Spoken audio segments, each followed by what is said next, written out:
Okay. I didn't have to press escape. Shortcuts.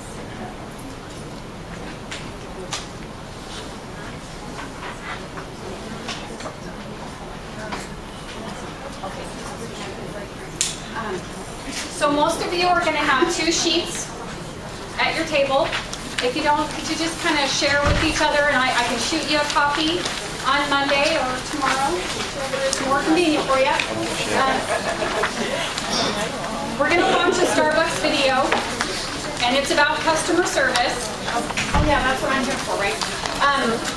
So what I want you to do is just, while you're watching the video, just kind of look at some of the things that the customers are saying, and then look at the things that the employees are saying, and then we're going to come full circle, and we're going to have kind of a discussion about the positive aspects and kind of, you know, paying attention to the body language, the facial features of the employees and the customers, okay?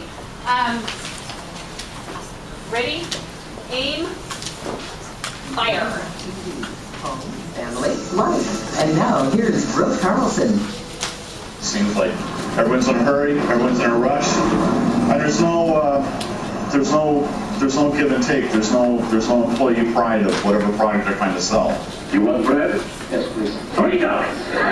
And they're kind of like, oh, well, we know you want what we have, so we'll just make you wait, or... Nothing for you.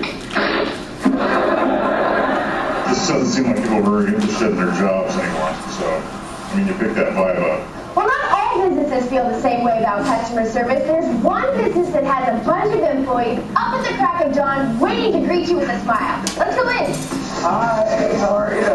Are you Larry? I am. Larry, I'm Brooke. Nice to meet you. I knew you were the one because look at this smile. You're ready for the customers, aren't you? Every day. Hey, what's up, man? Hey, no what? Good. And you work out okay? Yeah, good. So what have you been taught about customer service? We let people know that part of our guiding principle is treat each other with dignity and respect and be enthusiastic and have a really good experience every time you come to work. And we look for that when we're doing our hiring and our screening. And it's easy to hire people and see people that want the same passion, have the same goals that you do every day. So yeah, for my stores and all the other stores at Starbucks, that is the goal, to have people that are upbeat, feeling good about the coffee, feeling good about the customers, and good about where they are. There's a guy up there I don't think I've ever met before, and he knows what I drink. That's what it goes. Yeah. Knowing you by your drink or so. Yeah, it's nice. You have to give yourself a pep talk to get yourself in the mood, because I mean, maybe you don't feel like it every single day. Most of the time it's, let me listen to some music, come in and listen to some music, get myself going and start singing and get myself fired up and get my staff going. And that usually gets me going, and by the time the customers come, I'm ready and we got them fired up and the adrenaline's flowing and everybody's excited. That usually gets them going for their coffee, and that's usually how we get our day started around here. How you doing? You want the Americano, huh? Grande with room Americano. How you been, man? Pretty good. Doing great. This is the first interaction of the day outside the family, and if you don't get a good feel for it, it can put a frown on your face instead of a smile on your face as you head out to the work world. So I think it's important. I enjoy it. I think customer service is a lost art. I think I myself know that people value customer service, and that's what brings people back. I said the caramel macchiato. How many regulars would you say you have a morning? Oh, probably 200 to 300 regulars every morning. I love it. I see every day. They just can't wait to see me. And I can't wait to see them and the kids, and they bring the kids in, and we're all excited to have that experience each and every day. So I love it. I can't wait to see my customers every day. Apple fritter. Apple fritters are always good. Yeah. You have a great crew here, great team. Everyone's real helpful and pleasant in the morning, especially when you're getting going. Take care. Good to see you. Once you find that your place that kind of has a knack for making you feel comfortable and welcome, you definitely want to go back there. This is the kind of customer service I'm talking about. Thanks so much, Barry. Thanks for watching Better TV. Thanks for watching Better.tv. Always on. Thank you so much, Lori. This guy gets me so jazzed to always have a smile on my face. And I don't know about you guys, but every time I go to Starbucks, what do you see on every employee's face there? A smile, right? I was telling Lori at the non-clinical in-service that Starbucks, like the coffee itself wasn't my favorite coffee, but now it's slowly but surely becoming my favorite coffee because every time I go through the drive-thru, I have an amazing experience. They're very helpful, they're very engaging. Lori went through this morning. They didn't leave her just sitting there waiting for the coffee. They engaged her in conversation. So she was feeling like not just another car through the drive-thru, she was feeling like actually a person that they cared about, right? So Starbucks is my favorite place for coffee. So one of the things, what have we got? So on the recap, you can keep that with you today, but let's go over some of the ways that we can provide that delightful experience to our patients. Because I think the one gentleman that said that it can set the tone for the day, it can put a smile on your face. So what are some of the ways that we can create an SFM experience for our patients where they'd be jazzed like me to go in and say, that's my favorite place to go. I felt like crap when I went in there, but you know what? They had a smile on their face, they engaged in conversation, and they really truly cared about me as an individual going into the office. So is there anyone that wants to share some of the ways that we can create a positive experience? Hi. Hey. Brenda. I work in a same-day clinic, and me and my coworkers, a lot of times, we joke with the patients, and like pretty much all of them, they have them laughing and stuff when they're taking them back to their room. At least kind of keep it light. Awesome. Thank you. Anyone else? Eye contact. Absolutely. That is really important, unless they're from a different culture that's uncomfortable with that, and we know that we do have some patients. Veronica. That's okay. Just getting the truth. Anyone else? I just have Jerry creeping somebody out, staring them Staring them down. because that is so Jerry. Yeah, I've watched a receptionist greet somebody and never even look them in the face. So you feel like you're a number as opposed to a person. So it's very important that you engage people, like you said, and look at them. Absolutely, because who wants to see the top of a gray head, right? Right. Right. So what about when you're calling up? Start off by saying good morning to each other. Awesome. Excellent internal customer service. And that's one of the things that they noted, some of the customers noted, that there's a great team. And what makes a great team? That's the first thing. How do we go about providing that internal customer service beyond saying, good morning, how are you doing today? Well, yeah, getting cheeky back there. Sorry. That's all right. Because that is, I mean, you're kind of showing her that you care about her that way, right? She was doing this. She said something nice. That's right. And we can, they were talking about the gentleman that always has the smile, the manager. What was he saying? He was saying to treat each other with, there were two words that stand out. Respect. Absolutely. What's the other one? Starts with a D. Dignity. Absolutely. Good job, Michelle. Woo-ha! Good job, Lynette. So one of the things that I noticed is I had great internal customer service from two different types of people today. And one of them was Cindy. She knew that I was kind of busy in the back, and she just came down, took care of a patient. It was after 5, the door was locked. We unlocked the door. She came down and she was just helping us out. And then Lori came right up and she was helping. She stayed up here. Even I just asked her a question, but she stayed. She knew that I was going to need, from either my body language or my fast speech or whatever, she knew that it would be beneficial and to provide me with some of that great internal customer service. Okay, so what about when you're rooming a patient? What are some of the ways that we can create a positive experience for them? Continue the conversation. Right, engage, Listening. right? Stay engaged. Listening. Listening. Make it personal. What's that? I didn't hear you. Make it personal. I'm just kidding. I did hear you. I was not listening. If you remember our patients from the previous visits, say how are you, how's the family? Absolutely. It makes them feel like they're part of your family too, or Yes. they're your work family. So if you knew that one of my favorite hobbies was card making, and you asked me if I'd sent any or whatever, I would be like, wow, sure. Yep. Right? I would feel like, you know, really special, really important. Okay, what about calling a patient back to a room? Bueller? Bueller? I don't know about you, but I'm just probably going to already be sleeping and nodding off by then. So we would, Jody, there's a lilt in my voice, right? Kenny. You're rooming Rebecca. Let's hear it. Rebecca.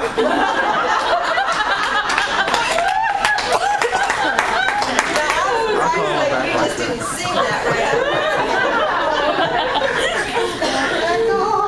Yeah, exactly. Okay, so then, okay, I'm Rebecca. So, come on. Move it. Quickly, come on, move. I'm just kidding. Okay, so, go ahead. Rebecca. Oh, Rebecca. You're going to get it now. How are you doing now? Good, how are you? I'm doing all right. You get much sleep lately?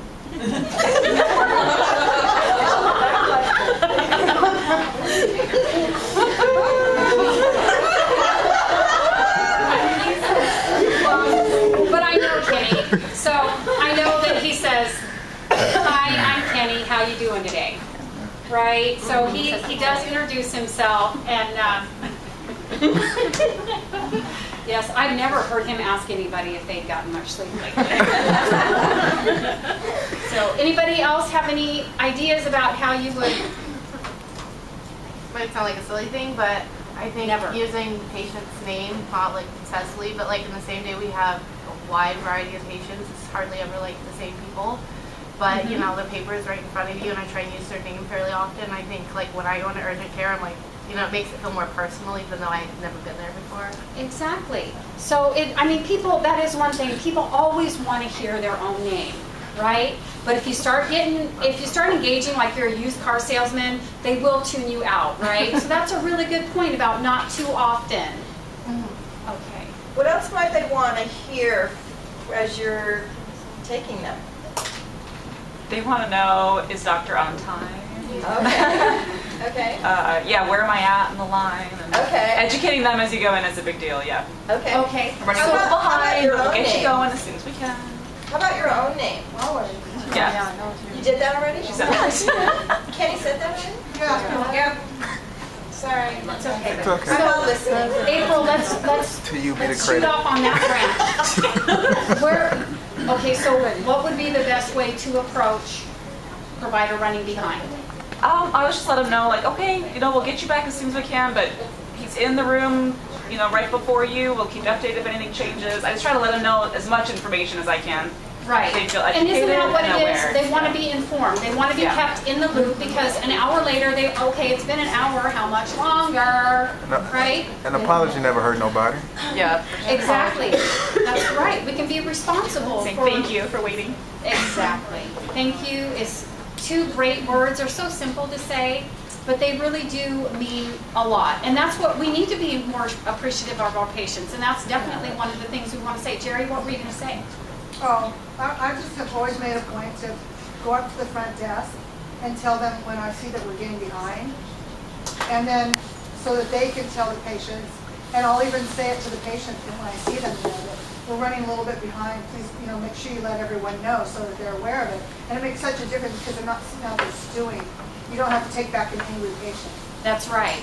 And then one of the things too that front office can help in that respect is if we see 3 super bills in an inbox, the likelihood of the provider running behind is pretty high, right? So you guys may not have that opportunity. You're running from room to room, doing things in between. So that's part of the teamwork, right? Is sharing back and forth the information that everybody needs to have in order to provide our patients with that positive experience. And delight will bring them back, right? And that's one of the things that the customer said is when you find a place that makes you feel comfortable and starts with a W. Thank you. Woohoo, Devin! She scores. They'll come back. right? And he said customer service is a lost art, and it's because of what the other customer said about people not taking pride in their work, they're rushing through. Another reason why Starbucks became one of my favorite coffee places is I left work later. I wanted a cup of decaf tea. I went to Bigfoot Java. Guess what? No decaf tea. And you know what she was doing? She was rushing around and she was talking to me and she never looked at me. Not once. She didn't offer me any alternative, which, as you would probably do, April, you would say the provider is running behind and you keep them updated, but you would offer an alternative. Yeah. If I bring you back in 10 or 15 minutes, would that work for you, or do you need to reschedule, right? So it's about engaging, communicating, right? Okay. So let's see, Deneen. How would you go about making sure that a patient had everything that they needed before leaving their visit? What would your approach be? Well, I usually go in and summarize with them after the doctor's done. We usually hand them the summary of the visit. We go over, I say, do you have any other questions? Because I give them their referrals, their prescriptions, and then if there's blood work, then we get that taken care of, and then I summarize everything with them before they leave. Yep, good, yay! So if the prescription isn't going to be printed and given out, do you make sure that the patient is aware that it's going to be electronically sent or called in? And a lot of times they will ask, did the doctor fax that, or how do I know it went to the pharmacy? And I'll say, well, let me check, and I go back into their chart, and I'll see that he actually faxed it to Rite Aid or Walgreens or whatever. And I'll say, yeah, he already faxed it for you in the computer, so it's there. That way the patient already knows when they're leaving what to expect from that, and they're not coming back in and going, oh, was I supposed to take a prescription with me? Right. So it's that start to finish, that smooth flow through the process, right? Yep. Okay. How are we doing? Doing great. Keep talking. Keep talking? Okay. So what are we really selling at Sound Family Medicine? We're not selling a consumable. We're not selling coffee or scones or muffins, right? What are we selling? Service. An experience. What kind of experience? Hopefully a good one. Positive. A healthy, positive. Absolutely. A healthy, positive, delightful experience. Because what are they going to do? Come back. What else are they going to do? They're going to spread the word. Tell a friend. That's right. That's right. And did you know that in 60 seconds, somebody can make 600 negative thoughts in their head and only 35 positive. So if you're greeting anyone with a smile, that says a whole lot more than the top of the head, like Jerry mentioned. What's that? Is somebody talking to me? They're not. Okay, well, I think that's about it. Does anybody have any questions? You guys are awesome. So what value are we providing that patients can't get elsewhere? What are we doing? I mean, besides of what we're selling, besides creating that positive emotional healing experience, is there anything else value added? If not, if we don't have anything, we need to come up with something. A caring environment. Comfort. Comfortable. And that was one of the words, right, that she said, the comfortable. This might not be what you're looking for, but I know a lot of people do ask me, are you guys still private or are you multi-care? Like, are you a big corporation? I think it's cool that we're still run by the doctors that work there, and because like H3 to me feels like a family-run clinic. It does. And I think that means a lot. They like that we're a small private organization that knows everybody, and people like that. Yeah. What's the facial expression when you tell them that we're not part of multi-care, that we're privately owned? They're surprised. I think everybody goes to multi-care now. I think they're surprised. Yeah. They are surprised in a pleasant way, though, right? Yeah. So, thank you for sharing that. I appreciate that. No, No, I mean, it's true because we get it all the time. Are you connected with multi-care? And a lot of times, I will tell you that a patient asked me that, but they weren't really asking me if we were part of multi-care. She was asking if we could get records. Mm-hmm. Right. So just know that when somebody's asking that, they're just also could be asking about whether we can get onto Epic, yeah. Epic, yes, I can. I hate doing this thing. Why do we take those off and on? It's because you're all blurry when I have them on. So why do patients come to Sound Family Medicine? That's kind of part of that value, isn't it? That comfortable, that homey, family feeling. Can anybody think of any other ideas Whenever about? I feel from control, I have occasionally had our patients tell me that they'd wait for her for as long as it takes just because of how thorough she is. And I feel confident. Wow. That is pretty awesome, isn't it? Yeah. Cool. Dr. Did you tell Conroe Dr. has Conroe patients come from Woodby Island to see her and have been for 16 years. Wow, that's awesome. They say it's because she knows them better than anybody else and actually cares about them. And she'll give them what they need, but not too much. Right. She understands me. Nobody else does. Right. So if they were coming to see a different provider all the time, they wouldn't have that rapport anymore. It would just be, and one of the reasons, why somebody wants to see the same provider is exactly what you said. She knows me. You don't have to go through the re-explanation of your symptoms or what have you.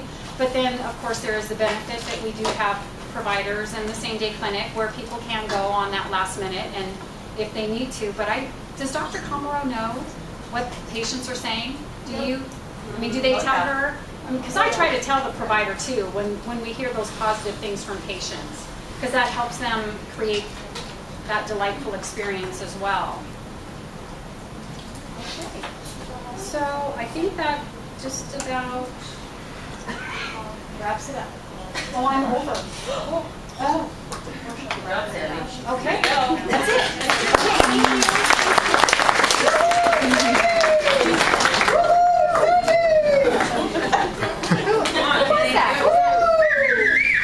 You rock my world, baby.